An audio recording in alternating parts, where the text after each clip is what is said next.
সুপ্রিয় দর্শক, আসসালামু আলাইকুম। আমি জাভেদ পাগলা। এই বাংলাদেশ যত দর্শনকারীরা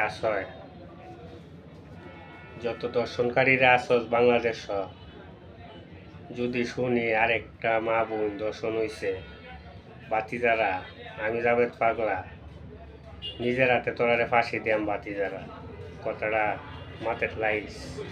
অন্য সময় আছে দুষ্টরা ভালো হয়ে যাইয়া, কিছু কিছু শয়তান মুলারও আসস সুজো হয়ে যাইয়া মোবাইলটা হাত লই দিহি মাদ্রাসার ছাত্ররারে দর্শন করছস, হিডে হইছে ভালো হয়ে যাইয়া শয়তান মুলারা। অন্য সময় আছে আমি জাভেদ পাগলা অন্যায় প্রতিবাদ করি, ঠিক আছে? আমার আল্লাহ টিয়া পয়সা দিছে না, দুধু টিয়া পয়সা দিত বাতিজারা নিজের হাতে তোরারে জবর করলাম হইলে আমি।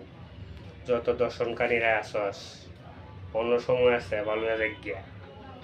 তারেক জিয়ার কাছে আমার একটা দাবি, বাংলাদেশ উন্নয়ন করেন, দর্শনকারীরা চিহ্ন কইরা ফাঁসি দিয়া দিন। এটা আমার একটা আপনার কাছে রিকোয়েস্ট, আর কিছু চাই না। গরিব দুঃখীরা পাশে থাকবেন, আমরা জনগণের আপদে বিপদে থাকবেন, এটুই চাই।